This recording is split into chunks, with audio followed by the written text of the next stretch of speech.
he entrusts his will to man. A lot of people say, well, he's God. Why couldn't he just do it? Everything it's done.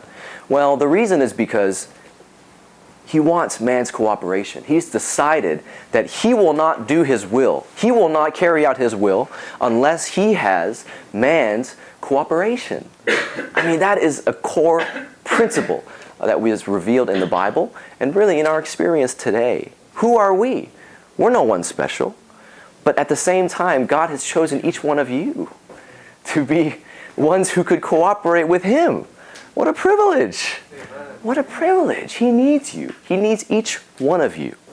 His desire, he's looking for people who are open and willing to receive a burden from him, to receive a responsibility from him related to his will.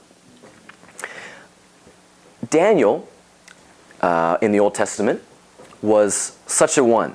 He was one who was open and willing to receive a burden from the Lord. And as such, he is an example to us. He cooperated with God through prayer. The main way that he cooperated with God is through prayer.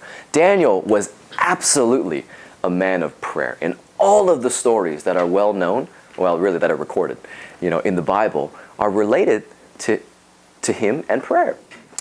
Well, in Daniel chapter 6, there was a plot to kill Daniel because the other advisors were jealous about how he was loved by the king.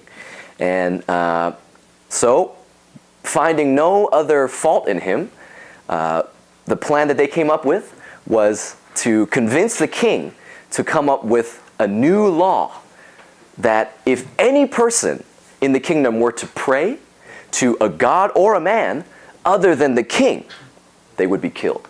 Anyone who broke this law would be thrown into the lion's den.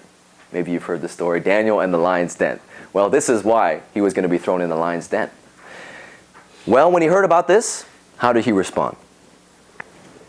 He prayed. And the law was to not pray. But he continued to pray.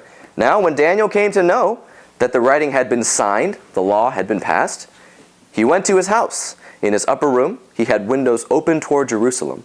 And 3 times daily he knelt on his knees and prayed and gave thanks before his God because he had always done so previously. So what did he do? Well, he did the same thing he had always done. He didn't care. He continued to pray.